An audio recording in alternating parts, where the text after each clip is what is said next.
Sai cooking time சேனலில் இன்றைக்கி அரிசி மாவு வச்சு ஒரு சிப்ஸு செய்ய போகிறோம். அது எப்படி செய்யலான்னு வீடியோக்குள்ளே போகலாம் வாங்க. வானல் வச்சுருக்காங்க, ஒரு டம்ளர் தண்ணி ஊற்றிருக்காங்க, ஜீரகம், கொஞ்சம் ஓமம் போட்டுக்கோங்க,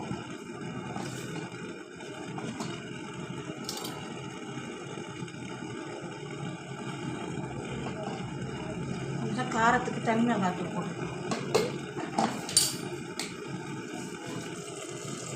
தண்ணி ஊற்றி வச்சிங்க, அதில் ஓமம் போட்டிருக்கோம், ஜீரகம் போட்டிருக்கோம், உப்பு போடணுங்க. உப்பு போட்டு வச்சுங்க.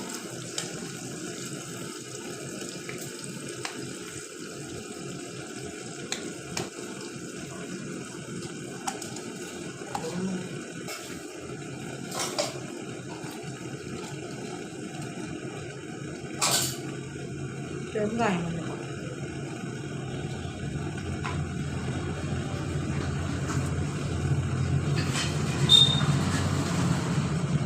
கருவேப்பிலை போட்டு இந்த மாவை இதில் கொட்டி நல்லா கிண்டணும். பச்சரிசி மாவுங்க, ஒரு டம்ளர் மாவுக்கு ஒரு டம்ளர் தண்ணி வச்சுருக்கோம். கரெக்டாக இருக்கும். இந்த தண்ணியிலேயே போட்டு நல்லா மிக்ஸ் பண்ணிக்கலாம். இறக்கி வச்சிடலாம். ஒரு 10 நிமிஷம் அப்படியே இருக்கட்டுங்க. வேறு ஒரு வானல் வச்சுக்கிங்க. இதில் கொஞ்சம் எண்ணெய் ஊற்றிக்கலாம். பொரிக்கிறதுக்கு போட்டு இது பாருங்கள், நல்லா பிசைஞ்சிட்டேன். கரெக்டாக ஒரு டம்ளர் மாவுக்கு ஒரு டம்ளர் தண்ணி தாங்க வச்சேன். கரெக்டாக இருக்க அளவு. இதில் ஓமம், எள் இருந்தால் போடலாம். எள் என்கிட்ட இல்லை, அதனால் ஜீரகம், ஓமம், பெருங்காயம், கொஞ்சம் தனி மிளகாத்தூள், கருவேப்பிலை எல்லாம் போட்டிருக்கேன், பெருங்காயம் போட்டிருக்கேன், உப்பு எல்லாம் போட்டு இதுமாதிரி பிசைஞ்சு தண்ணியிலே கொதிக்க விட்டு மாவு போட்டு கிண்டுங்கி நல்லா ஆற விட்டு இதுமாதிரி பிசைஞ்சிக்கணும். இது இனிமேல் தேய்ச்சி கரண்டியால் அறுத்து எண்ணெயில் போடுறதுலாம் இது மாதிரி தேய்ச்சாச்சுங்க. இந்த ஓரத்தை மட்டும் கட் பண்ணி எடுத்துருவோம்.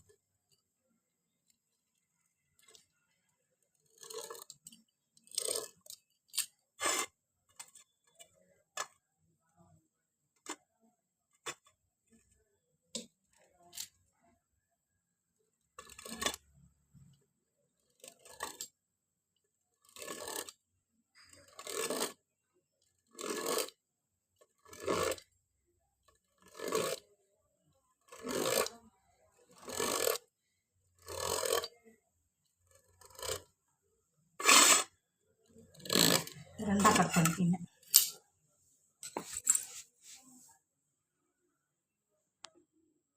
இது அப்படியே எண்ணெயில் போட்டு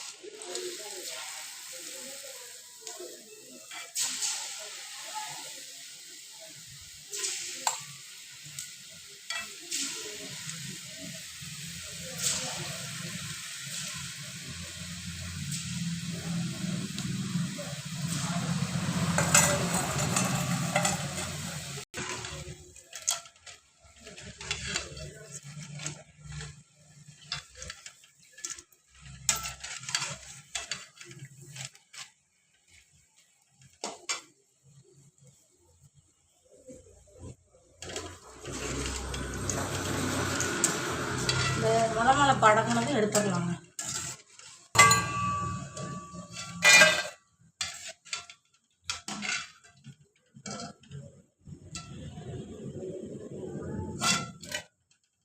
இதே போல் செஞ்சு பாருங்கள்.